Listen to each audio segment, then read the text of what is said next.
And I announce that Matt has been shot, Rittner's shot.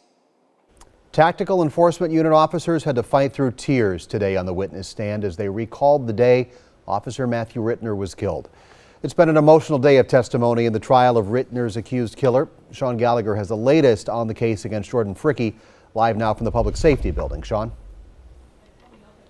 Yeah, Steve, as you could hear, emotions got the best of almost all the officers who took this stand today. An incredibly emotional day as they all had to relive those moments leading up to Officer Rittner's death. Through their tough exterior lies police officers struggling emotionally today, going back through their traumatic memories of the day Matthew Rittner died. Are you all right, Rittner? He slumped over, limp, and I see blood pouring out of his nose and his ears.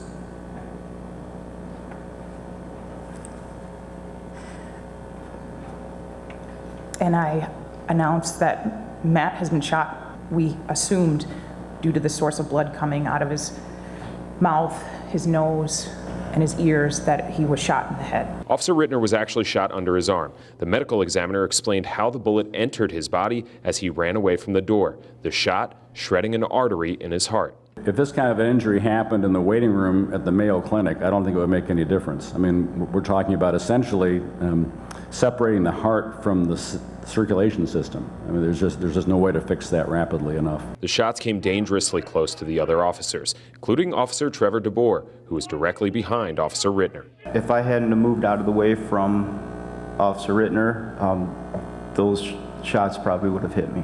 It was a matter of inches. As officers continued the operation, others carried Officer Rittner's body outside, trying to save his life in the harrowing moments after the shooting. Did there appear to be any life in his body? No.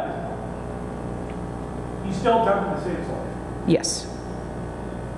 Ultimately, you were unsuccessful? Yes.